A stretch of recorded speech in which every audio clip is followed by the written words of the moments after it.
오늘 우리에게 주시는 하나님 말씀 봉독합니다. 이사야 43장 21절입니다. 구약 성경 1020쪽 우리 한 목소리로 봉독합니다. 이 백성은 내가 나를 위하여 지었나니 나를 찬송하게 하리. 아멘이라. 아멘. 사랑하는 성도님들이 드려지는 예배를 통해서 하나님께서 영광 받으시고 하나님께서 특별한 은혜를 베푸시는 시간 되시기를 바랍니다. 쌀쌀한 날씨에 건강하시고요. 사랑하는 성도 여러분, 우리 종종 우리 마음속에 질문을 할 때가 있습니다. 내가 왜 이런 일을 하고 있지? 내 인생은 도대체 어디로 가고 있는 거야? 하루하루 바쁘게 살면서 정신없이 사는데 나는 뭐지? 라는 생각이 들 때가 있습니다. 어떤 분은 그렇게 이야기를 했습니다. 젊었을 때는 열심히 일하고 돈을 벌면 행복할 줄 알았는데 막상 나이 들어 보니 허전함만 남았다라는 거예요. 그런 마음들이 우리 사이에 또 다른 마음들도 많이 있겠죠. 근데 오늘 본문 말씀 속에서는 하나님께서는 다른 말씀을 하셔요. 우리를 분명한 목적을 가지고 지으셨다라는 겁니다. 세상에선 끊임없이 성공이라 도가져라 더 높이 올라가라 라는 말로 우리를 북돋겨 줍니다. 그런데 우리는 그 길 끝에서 내가 왜 이걸 하고 있지, 이런 길을 가고 있지 라고 생각하면서 공허감을 느낄 때도 많이 있습니다. 그때 하나님께서는 우리에게 이렇게 말씀합니다. 이 백성은 내가 나를 위하여 지었나니 나의 찬송을 부르게 하려 함이니라. 아멘. 이 말씀을 다시 말씀드리면 너는 우연히 존재하는 게 아니다. 내가 목적이 있어서 너를 만들었고 지었다라는 의미를 주시는 겁니다. 우리는 우연히 태어난 것이 아니라는 거예요. 우리의 만남이 우연한 것만이 아니고 우리가 태어남도 우연함이 없다는 거예요. 하나님의 뜻 안에서 하나님의 계획 속에서 존재하는 귀중한 소중한 존재인 것을 다시 한번 말씀해 주고 있어요. 근데 오늘 본문 말씀 속에 우리가 살펴봐야 될 부분이 지었나니 이 부분입니다. 지었나니. 지었나니는 하나님이 어떤 존재를 창조하셨음, 거기에 동시에 지었다라는 완료형입니다. 창조하셨고 그리고 지었다는 완전한 존재임을 말씀하셔요. 주로 하나님의 목적과 의도를 강조할 때 쓰여지는 단어입니다. 근데 더 중요한 사실은 창조된 피조물의 세계 속에서 특별하게 아브라함을 택해서 이스라엘 민족을 이루셨고 인도하시고 보호하셔서 지금까지 발전시키셨다. 이게 바로 지으셨나니 라는 의미입니다. 오늘 여러분들도 하나님께서 특별히 선택하셔서 지키시고 인도하시고 발전시켜 오셨다는 사실을 확신하시기를 바랍니다.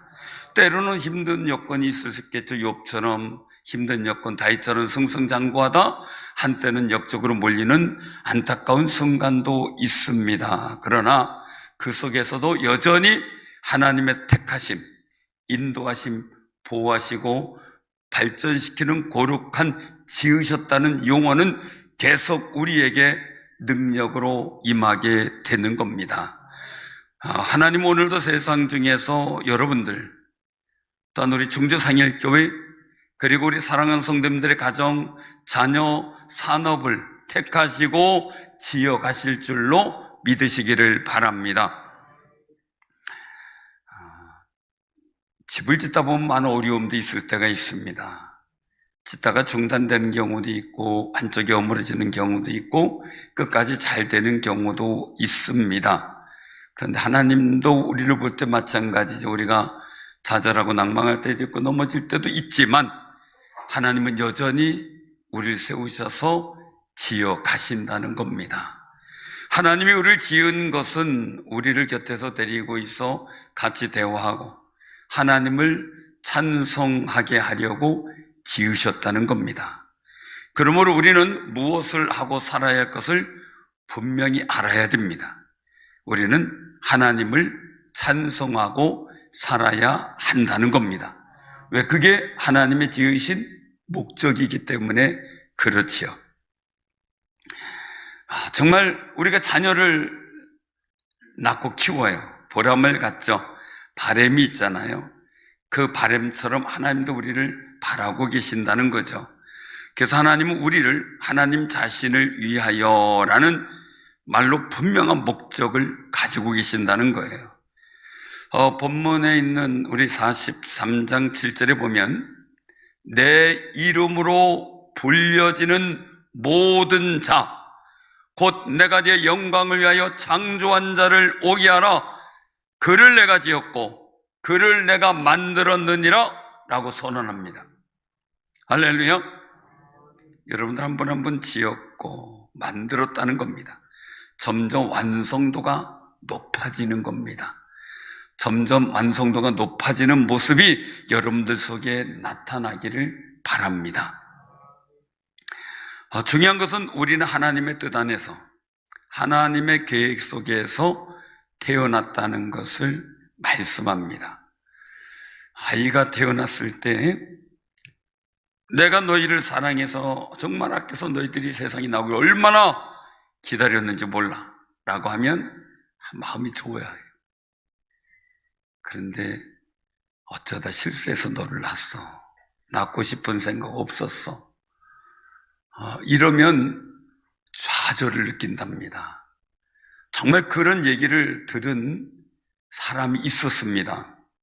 또 얘기를 들어봤더니 어려울 때마다 무슨 생각하면 내 인생 뭐 있어? 낳을 생각도 없는데 어쩌다 생긴 인생인데 이러면서 좌절을 한답니다. 그래서 아이들에게는 희망을 주는데 정말 사랑함으로 너를 기다렸다. 하나님은 우리를 창조하시고 우리 완성도가 높아지도록 지으시고 만들어 가시는 거룩한 역사를 우리 삶에서 계속 이루어 주시고 역사하실 줄로 믿습니다. 아이를 처음 낳았을 때 부모 마음이 어땠을까? 태어나는 순간 이 아이는 건강하게 자라서 사랑받는 사람으로 세상에 유익한 존재로 큰일을 하는 존재로 살았으면 좋겠다 라는 생각과 수많은 상상력이 많은 꿈을 꿉니다. 그래서 그냥 4살, 5살 붙들고 넌 앞으로 모델래 그럽니다. 요즘 아이들은 대답을 안 해요. 근데 옛날 아이들은 용감하게 대통령 그랬습니다. 그러면 우리 아들이 대통령 되게 됐다. 우리 손주가 대통령 된다더라. 막 난리가 납니다. 요즘 별로 인기 없는 그런 말일론지 몰라도 말이에요. 그리고 또 엄마는 수십 번 거짓말하는 거짓말쟁이가 됩니다. 왜요? 엄마라고 말했다는 거예요. 아빠도 마찬가지 아빠라고 말했다는 거예요. 그러면서 벌써부터 엄마 아빠 하는 거 보면 영특하고 천재고 뭐 별 상상을 다 합니다. 제 아들이 지금 42인데 4살 때로 기억해요. 그 토끼부터 글을 가르쳤더니 글을 알고 이제 지나가는 차마다 라면 뭐 하면서 읽기 시작하는 거예요. 그래서 속으로 생각해 우리 아들 천재인가 보다. 생각을 했던 적이 있습니다. 여러분들 자녀들도 마찬가지일 겁니다. 근데 처음에는 그래서 세계적인 사람 그래서 아인슈타인 우유를 먹였답니다. 근데 조금 꿈이 낮춰 조금 더 크니까 꿈을 낮춰서 서울 우유를 먹이고 안 되니까 연세 우유를 먹이고 그 다음에 건대 우유를 먹이고 그래도 꿈을 접고 저지방 우유를 먹였다 이런 얘기가 있더라고요. 근데 중요한 것은요, 우리 사람의 꿈은 점점 작아지는데 하나님이 우리를 향한 계획과 꿈은 변하지 않는다는 거예요. 오히려 점점 커지기도 하는 겁니다. 우리는 이런 우리를 향한 거룩한 목적과 뜻을 가진 하나님의 계획 속에 태어났습니다. 그러니 얼마나 귀한 존재입니까? 우연히 이 자리에 있는 사람도 없습니다. 하나님의 섭리와 계획 속에서 이 자리에 오신 줄로 믿으시길 바랍니다. 근데 종종 이런 사실을 잊어버려요. 그래서 그냥 평범하다 살다 죽으면 되지 그렇게 생각을 합니다. 인생 뭐 있어, 그냥 되는 대로 살다가 땅속에 들어가면 그만이지, 그렇게 생각합니다. 근데 하나님은 말씀합니다. 아니다, 너는 내 계획 안에 있다 라고 말씀합니다. 바로 그것이 오늘 본문 말씀 속에 주시는 하나님의 마음입니다. 이런 사실을 우리가 인정하면서부터 생겨나는 마음의 용기가 있는데 그게 소명입니다. 소명은 하나님이 나를 부르셨다는 것을 깨닫는 겁니다.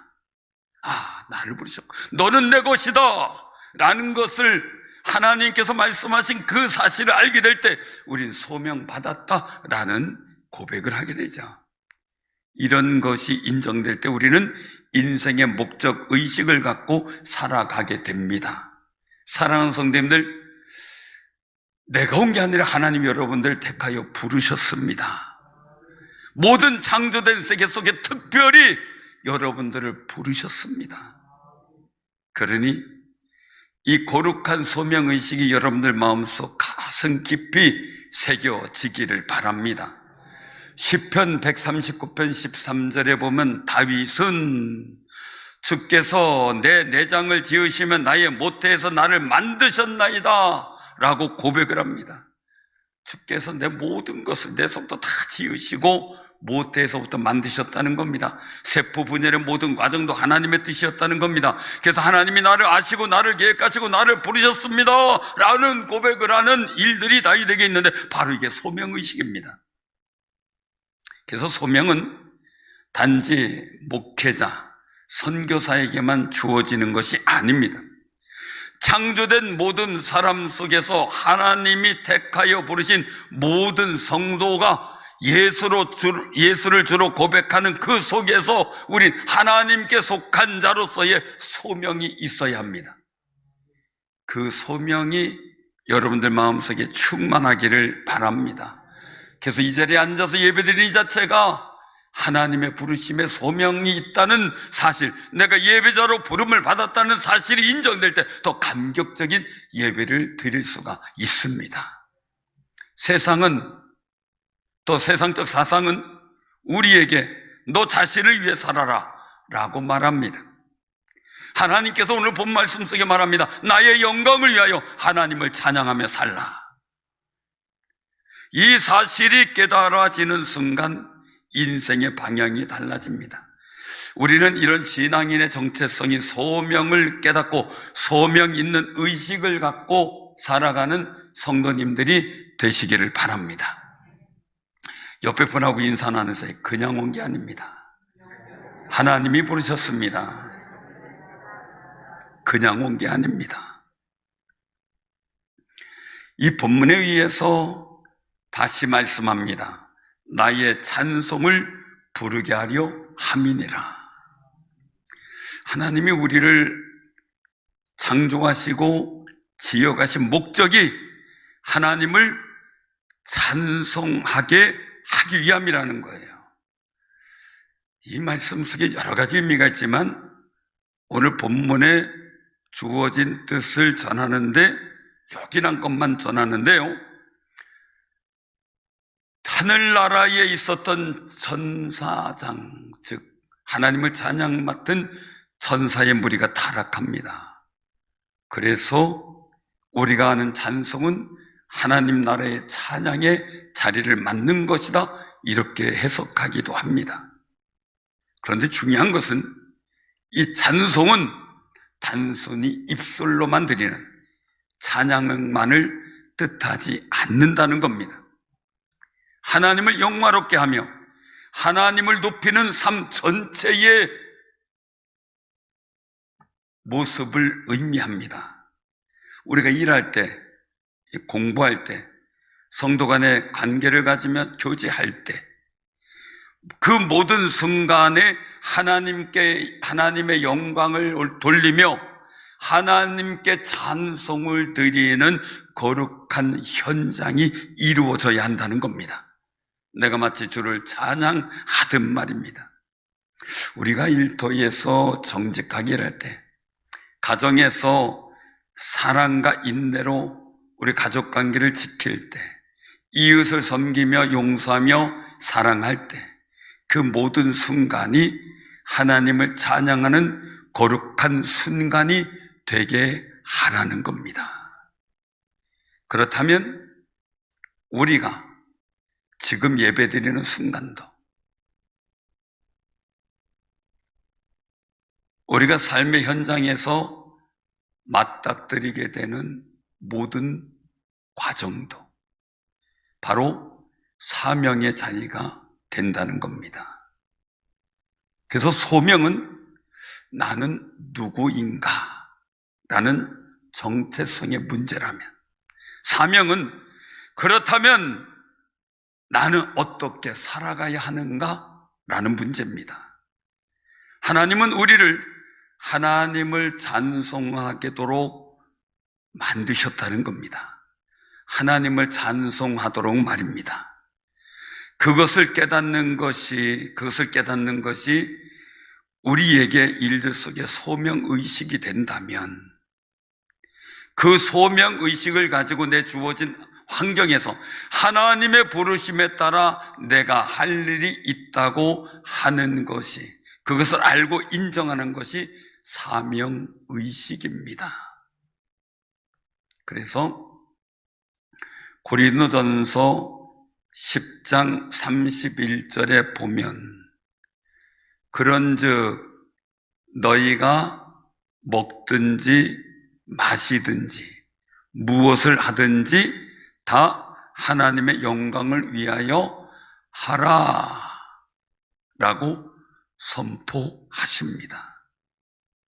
내가 먹든지 마시든지 그 모든 순간도 하나님의 영광, 하나님을 찬송하게 하는 거룩한 순간이 되도록 만드는 것, 이런 의식을 갖고 살아가는 것, 그것이 사명감 있는 신앙생활이라고 말씀하는 겁니다. 사랑하는 성도님들, 이런 사명감은요, 내게 주어진 여건에서 하나님의 복을 받은 하나님의 자녀로서 어떻게 살아가야 복된 역사를 만들어 하나님께 영광과 찬송을 돌릴까 라는 갈급한 마음이 생겨나게 만듭니다. 여러분들이 살아가는 현장에 그저 되는 대로 주어진 대로 살아가는 게 아니라 어떻게 하면 하나님께 찬송 올려드리는 순간을 만들까?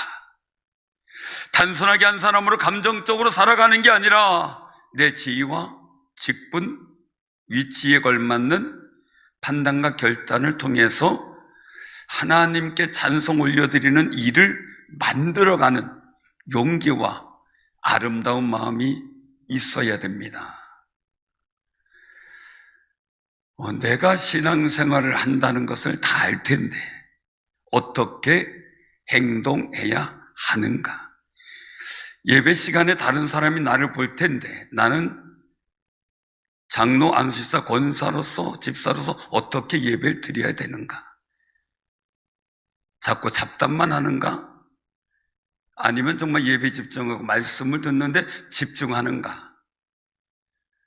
라는 일들 속에 나는 어떻게 행동해야 할까를 고민해야 됩니다. 이런 의식이 바로 사명감이 있는 분들입니다. 어떤 경우에 막 나가는 행동을 하는 사람을 보게 돼요. 누가 그러거나 말거나 주변 비에 생각하지 않고 누가 나를 모델로 보는데 예배 방해되든 신경 안 쓰고 내가 편한 대로 하면 그만이지 어떻게 남들까지 신경 쓰고 살아? 나 하나 추단하기도 힘들어 하는 생각으로 살아가는 사람도 있어요. 그런데 중요한 게 있죠. 하나님이 보신다는 거죠. 내 마음을 주님이 보신다라고 생각하면 다르다는 거죠. 우리가 가만히 기억할 때요, 여러분들이 삶을 살아가면서 볼 때 나 교인이란 얘기 안 하면 세상 사람들이 여러분 몰라볼 것 같죠? 다 알아봅니다. 시장에서 이거 어떤 분이 어떤 과정인지 모르겠어요. 뭐 시장 거기 어느 상점에서 나와서 가더라고요. 그래서 제가 그 뒤를 따라 지나가는 길인데 상점 주인이 그런 얘기를 해요. 저거 교인이야. 그러더라고요. 그 저거 이렇게 얘기했다는 얘기는 뭐예요? 기분이 안 좋다는 얘기잖아요. 아우, 저분이 교인이래요. 이러면 어때요? 기분이 좋았다는 얘기죠. 대반 얼굴만 봐도 용어만 봐도 안 돼요. 제가 지금부터 상당히 오래됐죠. 개척하고 얼마 안 돼서. 이제 목사님들이 여름에 수련회 겸 모이게 됐어요. 그래서 한 20여 명 모여가지고 수련회 하는데 제가 이제 저녁 식사 대접을 회로 대접하기로 했어요. 대접하겠다. 갑시다. 그래가지고 저녁이니까요. 수련회 중이고 그러니까 말끔하게 양복 입고 나갈 수는 없잖아요. 그러니까 밀짚 모자. 제가 잘 쓰는 밀짚 모자가 있어요. 좀 이렇게 약간 떨어져서 너덜너덜해요. 거기에 반바지에 거기다 반팔티. 수련회 중이니까 지금 그냥 안 입던 것만 이제 걸칠 때도 있잖아요. 그리고서 이제 거길 이제 슬리퍼 끌고 질질 끌고 가는 길입니다. 누가 나를 알냐 생각하고 편한 마음에 횟집이 쭉 있는데 이제 부두인데 쭉 있는데 쭉 지나가는데 갑자기 옆에서 한 분이 확 나오더니 목사님 여기서 식사하고 하세요 이러는 거예요. 화들짝 놀랐습니다. 화들짝. 그래서 예, 알았습니다. 그럼 못 적어가지고 이렇게 가다가 우리 알아본 데로 한번 가봅시다. 그래가지고 이제 다시 돌아와서 거길 들어갔어요. 그래서 물었어요. 제가 목사인 걸 어떻게 알았습니까? 저한테 와서 그랬으니까요. 가면서 그런 거죠. 다른 목사님들은 유 목사님만 목사님이고 우리는 목사가 아닌가? 우리 몰라보고 유 목사님 알아본다. 이렇게 이제 얘기를 이거 그냥 나만 대표적으로 얘기한 걸 겁니다. 그러고서 이제 가서 돌아가서 물었어요. 근데 우리가 목사인 걸 어떻게 알았습니까? 그랬더니 그냥 나도 모르게 그냥 목사님이라고 불렀어요. 보니까 목사님 같더래요. 그러니까 어떻게 입든 뭐든 간에 그냥 알아보는구나. 그 생각을 해요. 알아보는구나.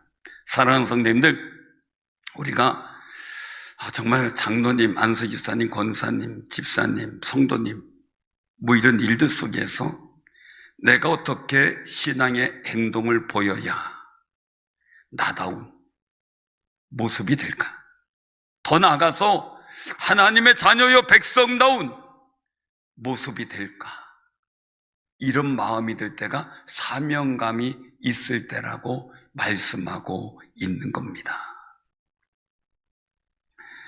그런데 신앙생활 하다 보면 이 소명과 사명이 분리되는 경우를 보게 돼요. 소명과 사명이. 한 여러분 어느 교회 집사님이 참 열심히 했대요. 우리 교회는 아니에요. 다른 데서 들은 이야기예요.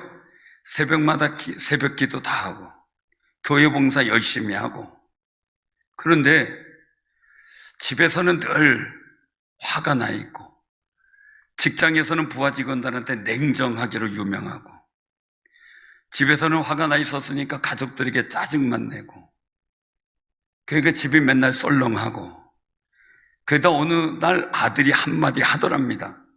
아빠 하나님은 교회만 계셔? 집에는 안 계셔? 그러더랍니다. 그 순간 집사님이 찔리고 눈물이 핑 돌았답니다. 자신이 하나님을 위해 소명감 있는 일을 하려고 노력했는데 하나님께서 보내신 이 거룩한 사역지에서는 내가 사명감 없는 삶을 살았구나 라는 생각이 들었다는 겁니다. 사랑하는 성도님들, 이것이 바로 소명과 사명이 분리된 상태를 말합니다. 소명의 삶인 나는 하나님께 속한 사람이다 라는 사실을 알지만 사명의 삶인 하나님을 찬송하는 삶이 되기 위한 노력으로 연결되지 않은 속과 겉이 다른 신앙의 형식이 되었다는 겁니다. 제가 지금 드린 말씀은 누가 그냥 만들어낸 건지 사실인지는 모르겠습니다. 그런데 한 얘기가 있습니다. 주일 예배를 마치고 그리고 났더니 사모님이 이부자리를 들고 강대상으로 올라오더랍니다. 그래서 왜 그런가 그랬더니 여기서 주무시면서 철야 기도하실래나 그랬더니 한마디 하더랍니다. 나는 강단에서 설교한 목사님하고 살고 싶다. 집에 있는 목사님하고는 살기 싫다. 그런 얘기를 했다는 겁니다. 근데 이게 사실인지 모르겠습니다. 그러니까 그런 얘기가 있어서 소명의 자리와 사명의 자리의 일들 속에 이 분리된 괴리가 생겨난다는 것을 우리 삶의 자리에서 늘 느끼는 부분입니다. 분명한 것은요, 소명과 사명이 분리되면 신앙은 형식이 됩니다. 열심은 남지만 기쁨이 사라집니다. 교회일도 열심히 하면서 기쁨이 있어야 되는데 소명과 사명이 분리되니까 기쁨이 사라집니다. 하나님은 우리에게 일만 맡기지 않으셨습니다. 먼저 너는 내 것이라 부르신 후에 이제 나를 찬송하리라 라고 말씀합니다. 우리가 꼭 기억하시길 바랍니다. 정말 사명만 앞서고 삶의 현장에 또 사명만 앞서고 소명이 없으면, 부르심에 소명이 없으면 지치게 돼요. 내가 왜 일을 하지? 회의감이 찾아와요. 그리고 또 누가 한번 얘기를 하면 쉽게 지치고 절망을 해버려요. 그래서 우리는 꼭 기억해야 됩니다. 너는 내 것이라 라는 분명한 하나님의 부르심의 소명감, 그리고 나를 위해서라 나의 찬송이 되라 라는 거룩한 사명감이 공존하는 거룩한 신앙생활이 되시기를 바랍니다. 그럴 때 어떤 고난과 어려움이 왔어도 이기고 거룩한 하나님의 찬송이 되기 위한 길을 가게 됩니다. 승리하게 되죠. 그래서 목적의식이 분명한 사람은 이 소명감과 사명감이 공존합니다. 그래서 이 공존하는 사명감이 있는 신앙인의 삶은 달라지는데, 첫째는 삶의 기준이 달라져요. 무엇을 결정할 때 이것이 하나님께 영광이 되는가 라는 걸 먼저 생각합니다. 세상은 자기 이익을 따집니다. 자기 편한 거를 먼저 따집니다. 그러나 믿음의 사람, 소명과 사명이 분명한 사람은 목적의식을 생각합니다. 그래서 하나님께 영광 돌릴 거룩한 방법을 찾게 되는 거죠. 두 번째는 작은 일에도 기쁨을 발견합니다. 하나님의 목적 안에 있다는 것을 아는 사람은 작은 일들 속에서도 하나님의 뜻을 보길 원하고 하나님의 뜻을 찾으려고 합니다. 가정일에서든 직장에서 일하든 교회에서 봉사하든 그 모든 자리가 하나님께 드려지는 거룩한 찬송의 예배 자리라고 생각이 든다는 겁니다. 그래서 가정에서 밥을 할 때도 기도하며 이것을 먹는 우리 가족이 건강하고 복된 일 하게 해달라고 기도하며 하게 되겠죠. 정말 식당을 하는 어떤 귀한 분을 봤는데 소명감 갖고 하는 걸 봤습니다. 사명을 갖고 있더라고요. 소명의식 속에 하나님 나를 여기 보내셨으니 내가 만든 음식을 통해 많은 사람들이 유익하고 복되고 건강했으면 좋겠다라는 마음으로 식당을 경영하는 분도 봤습니다. 사랑하는 성도님들, 물건이 있는 사람들의 얘기를 들어보니까 참 특이합니다. 우리는 1,000원짜리 별거 아니잖아요. 별거 아니라고 생각을 합니다. 그런데 이 1,000원짜리 한 장 받아도요, 소중하게 여기고 하나님께 감사합니다 하고 패스포드 꺼내서 거기다 넣고 정말 하나님께 감사하면서 자기 주머니에 다시 넣는 것을 보게 됩니다. 작은 것 속에 감사가 있는 하나님의 거룩한 찬양이 있을 때 자기의 인생 전체 물건의 역사가 복이 써지는 기쁨을 누리게 된다는 겁니다.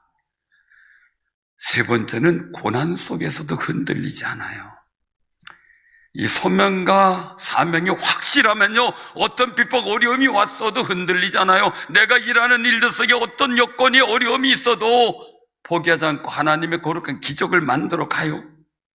이사야 43장의 배경, 오늘 본문의 배경은 바벨론 포로 시대입니다. 이스라엘은 절망의 밑바닥에 있었습니다. 그러나 하나님은 그들에게, 즉 소명을 확인하고 사명감에 불탔던 그들에게 두려워하지 말라, 내가 너를 구속하였고 너는 내 것이다 라고 분명히 말씀합니다. 이해하지 못하는 고난 속에서도 하나님의 목적의식을 갖고 소명과 사명감이 분명한 사람은 하나님은 여전히 우리를 통해 하나님의 뜻을 이루고 계신다는 거룩한 은혜의 손길을 체험하게 되는 겁니다. 이것이 여러분들의 체험이 되시기를 바랍니다. 이런 소명과 사명의식이 분명한 사람, 우리 삶의 자리에서 그런 일들을 실천하기 위해서는 첫째는 가정은 작은 교회, 가장 작은 교회라는 사실을 우리가 기억해야 됩니다. 나 혼자 있는 가정도 마찬가지입니다. 거기에 내가 생각하는 것, 내가 생각하는 일들 속에 표현되는 말 한마디, 나의 행동의 태도, 이 모든 것이 자녀와의 관계, 이웃과의 관계, 모든 일들 속에 하나님을 찬양하는 거룩한 은혜가 드러나야 됩니다. 나 혼자 있을 때 마음대로 할 수 있잖아요. 그럴지라도 하나님을 찬송하게. 또 사람과 상대가 있고 가족 간에 있을 때 갈등이라는 게 있잖아요. 교회도 마찬가지고 그런 일들 속에 나는 하나님의 찬송이 되는 공동체 일원인가? 라는 질문을 늘 할 수 있어야만 합니다. 우리 교회는, 우리 가정, 우리 일터는 하나님을 찬양하는 거룩한 사명의 자리인가? 라고 말입니다. 두 번째, 직장은 단순히 생계를 위한 곳이 되어서는 안 된다는 겁니다. 하나님께서 나를 보내신 사명의 현장으로 소명감을 느껴야 됩니다. 정식과 진실, 성실로 일하고 동료를 존중하고 매일의 수고를 하나님께 정말 영광 돌릴 일을 생각한다면 그 직장은 행복합니다. 만족이 넘칩니다. 어느 직장인이 그런 고백을 써놨습니다. 제가 맡은 일은 작지만 하나님이 맡기신 일이라 믿기에, 하나님이 맡기신 일이라고 믿기에 출근할 때마다 하나님, 오늘도 이 일을 통해 하나님이 찬송되게 하옵소서 라고 기도한다는 겁니다. 그의 일터는 하나님께 찬송드리는 예배의 장소가 되었습니다. 또한 세 번째는 교회는 봉사와 섬기를 배우는 훈련의 자리입니다. 크고 작은 역할을 가리지 말고 기쁨으로 감당할 때 하나님을 찬양하는 거룩한 마음이 넘칩니다. 주어진 자리에서 최선을 다하는 것이 바로 하나님께 찬송을 드리는 거룩한 마음이라는 거죠. 제가 우리 아들을 통해서 느껴지는 일들이 많은데, 우리 아들이 고등학교 때니까, 지금 마운트린 고등학교 때 한참 전이죠. 그때 우리 청년들의 평가는 제 아들이 썰렁하답니다. 그래서 왜 썰렁한가 봤더니 재미난 유머 얘기를 형들한테 했는데 형들이 안 웃고, 왜 재미가 없냐고, 내 얘기가 재미없냐 그러니까 네 얘기는 재미있는데 네가 얘기를 하니까 재미없다, 썰렁하다 라는 평가를 우리 청년들이 내렸습니다. 저는 뭣도 모르고 누굴 닮아서 이렇게 썰렁하냐 그러니까 청년들이 또 꼬집어서 얘기를 합니다. 목사님 닮았잖아요. 아들이 저 닮았겠죠 뭐. 저는 썰렁하다는 걸 그때 알았습니다. 그래가지고 하나님 앞에 내가 우리 교인들이 일주일 내내 세상에 살다가 시달리다 교회 와서 예배 드리는데 한 번도 웃지 못하고 또 그 예배 끝나고 집으로 가야 되나 싶어서 하나님께 기도했습니다. 우리 교인들이 웃게 달라고. 그래서 막 유모책도 막 10권 이상 막 갖다 놓고 달달달 외우고, 그리고 설교 시간마다 하나씩 등장시켜서 하는데 안 웃더라고요. 근데 2년 지나서 변화가 생겨서, 2년이어야 돼, 자그만치 2년 지나서 변화가 됐는데, 우리 교인 중에 한 남편이, 집사님 남편이 화장실 나오면서 화요일날 그것도 웃더랍니다. 그래서 왜 웃냐니까 주일날 목사님 설교가 생각나서 웃었대. 그분 안 웃었거든요, 분명히. 예배 시간에. 그래서 웃었다니까 또 감동이 되더라고요. 그래서 이제 그다음부터 노력하는데 정말 교인들이 웃기 시작했어요. 너무너무 감사해서. 근데 달라진 게 있었습니다. 왜요? 그 전에 제 마음에 기쁨이 없었습니다. 그런데 이상하게 제 마음에 유모책 보고 막 교인들을 행복하게 해드려야지, 웃게 해드려야지 이러다 보니까 제 마음에 웃음이 생겼습니다. 어느 날부터인가 웃음이 생겼습니다. 제 어릴 적에 항상 통용되는 건 뭡니까? 정말 말 없는 그 사내가 어쩐지 나는 좋아, 이거였습니다. 그래서 말 없이 쫙 있는 게 멋있는 거였습니다. 근데 웃음이 생겼습니다. 제가 웃게 됩니다. 웃게 되니까 교인들이 웃게 되더라고요. 그걸 느꼈습니다. 내 마음에 웃음이 오니까 성도들도 웃음이 전달되는구나. 우리 사랑하는 성도들이 사명의식을 갖고 열심히 기뻐하면서 일하면 여러분들 삶의 자리가 기쁨의 자리, 행복한 마음으로 열심히 하면 여러분들의 삶의 자리가 행복한 자리로 변화될 줄로 믿습니다. 요셉이 자기가 어디 있든지 하나님의 은혜로 형통한 자가 되니까 그가 어디로 가든지 형통한 역사가 나타났던, 여러분들에게 사명의 즐거움, 기쁨이 넘쳐나서 하나님의 찬송이 되는 거룩한 역할을 만들어 가시기를 바랍니다. 이 백성은 내가 나를 위하여 지었나니 나의 찬송을 부리게 하려 함이라. 하나님은 우리를 목적 없이 지으시거나 목적 없이 보내신 적은 없습니다. 우리가 어디 있든지 어떤 상황이든지 항상 하나님의 계획 안에 있고 하나님의 찬송이 되기 위한 거룩한 자리에 있다는 겁니다.